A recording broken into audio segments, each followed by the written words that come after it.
బలపరచుము. దేవుని స్తోత్రం. దావీదు మహారాజు పాపం చేశాడు. పొరుగు అని భార్యను ఆశించి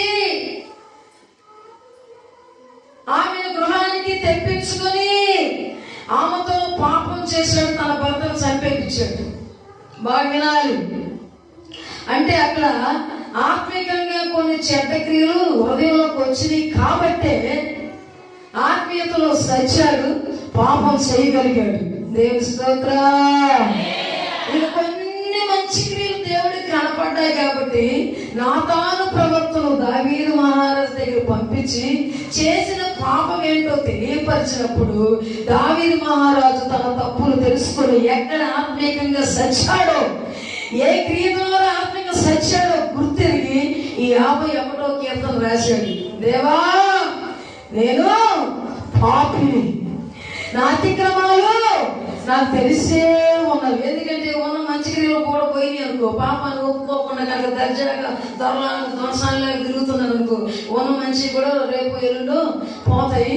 పూర్తిగా ఇంకా శాపానికి బానిసైపోయి సచ్చి నరకానికి పోతాడని తెలిసి దేవుడు ఏం చేశాడంటే తన తప్పును తను తెలియపరచుకోవడానికి నాతాను ప్రవక్తని, దైవ సేవకుని దావీదు మహారాజు దగ్గర పంపించి తన లోపాన్ని చూపించినప్పుడు దావీదు మహారాజు గ్రహించుకున్నాడు, నేను ఆత్మీయంగా సచ్చాను,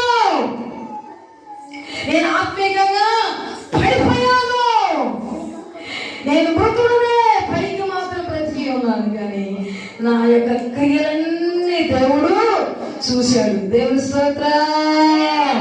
కాబట్టి ఆత్మీయంగా సచ్చిన నేను నరకానికే పోతాను, దేవునికి దగ్గర ఉండలేను. దేవునికి దూరం అయిపోతే నాకు వచ్చేది నరకమే అని గ్రహించుకొని తప్పు తెలుసుకొని మారు మనసు పొందాడు. దేవుని స్తోత్రం. ఈ ప్రకటన గ్రంథంలో కూడా దేవుడు ఏమైనా మాట్లాడుతున్నట్టే నువ్వు మారు మనసు పొందమంటాడు.